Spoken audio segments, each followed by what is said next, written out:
Professor, o senhor usou a tribuna livre da casa nesse dia aí que estão sendo homenageados os idosos, dias da conscientização. O senhor fez uma denúncia muito séria com relação a algumas negligências que estão sendo feitas contra os idosos. O senhor pode citar o que o senhor falou na tribuna? Isso. Nós, como do Conselho Estadual da Pessoa Idosa, nós temos um grupo de fiscalização, né, que acompanha toda a Paraíba com relação à instituição de permanência.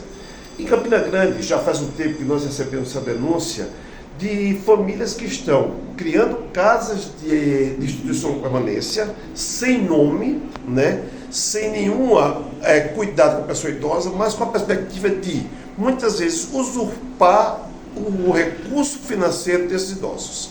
Então, são famílias que alugam casa em bairros e não colocam não registram, não colocam nenhum nome na residência, sem constituição, sem CNPJ, sem nada.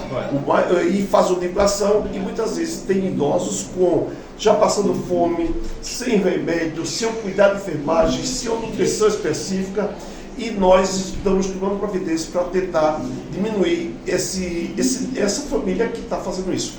Não só em Campina Grande, como em alguns interiores da Paraíba.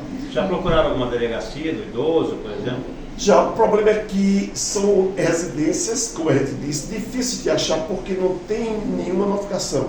E muitas vezes as pessoas não denunciam. Então já fica um apelo aqui para as pessoas que conhecerem, né, que tenha idosos sendo maltratados em residências, denunciem no estatuto, na delegacia do idoso ou no Disque-SEI, e na Paraíba tem um número específico. 155 é o número de denúncia da Paraíba, que é inclusive até mais rápido de ser agilizado o atendimento.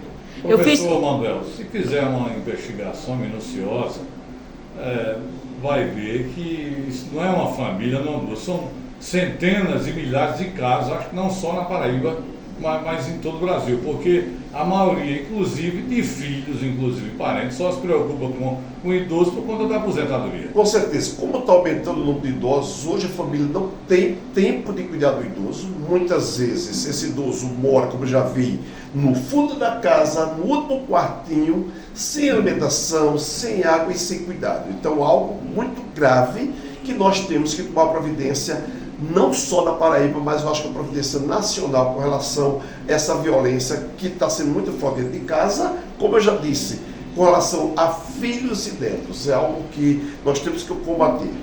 O senhor vai tomar providência a partir do momento dessa sessão, onde o senhor usou a tribuna, e teve um vereador, Olímpio Oliveira, que tomou partido e disse que ia fazer também uma denúncia conjunta com... Com certeza. Já falei com o Conselho Municipal, inclusive eles têm algumas informações para passar para a gente, e eu, como Conselho Estadual, vamos tomar providência para agilizar essa proteção à pessoa idosa. Eu acho que a maior dificuldade é porque essas casas são clandestinas, tem sequer uma placa indicativa informando que aquele local se está fazendo essa demanda, né? Então fica difícil e muita gente não se envolve para fazer a denúncia. Eu já soube hoje, inclusive, que eles alugam casa, conseguem financiamento como fosse uma instituição, para depois comprar a casa e ficar para eles. É pior ainda a situação. Então são coisas assim absurdas que nós, enquanto conselho, enquanto pessoas que trabalham com pessoas idosas, podemos tomar providência e agilizar, no mínimo, combater esses grupos,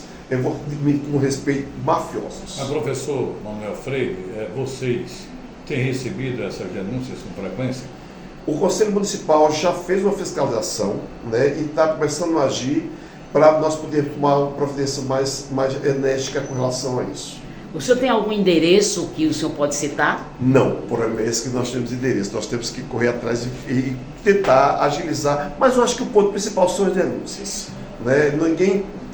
Quem mora vizinho sabe que aquela residência tem pessoas idosas, né, e pode denunciar para nós podermos tomar providência. Acho que é o ponto principal. Eu, como jornalista, ao longo dos meus 43 anos de jornalismo em Campina Grande, já fiz denúncia com relação à casa que torturou um velho até ele falecer, para ficar com a indenização dele, e foi muita treta aí para chegar à questão da justiça tomar frente. É demorado, a pessoa pode ser preso, mas nós vamos buscar em estatística quantas pessoas são presas com relação à violência contra a pessoa idosa.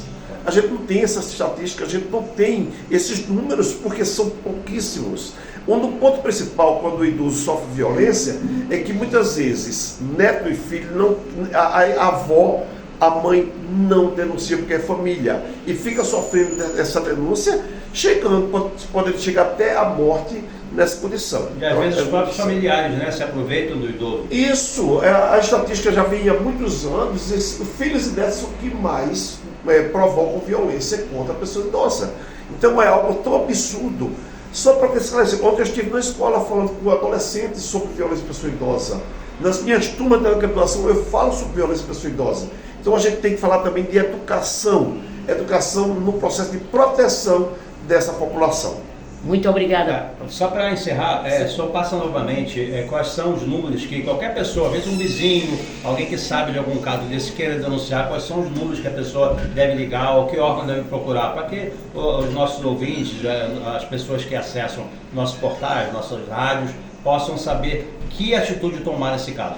Pronto, primeiramente são denúncias anônimas. O Disque 100 é o número nacional de denúncia, de qualquer denúncia de violência. Então, o Disque 100 recebe a denúncia e encaminha para o Conselho e para os órgãos públicos da Paraíba. Na Paraíba tem um número específico que é 155, que é inclusive até mais rápido de agilizar, porque é algo específico da nossa Paraíba. Perfeito. Tá certo? Muito obrigada, Muito obrigado, senhor. Eu que agradeço a você.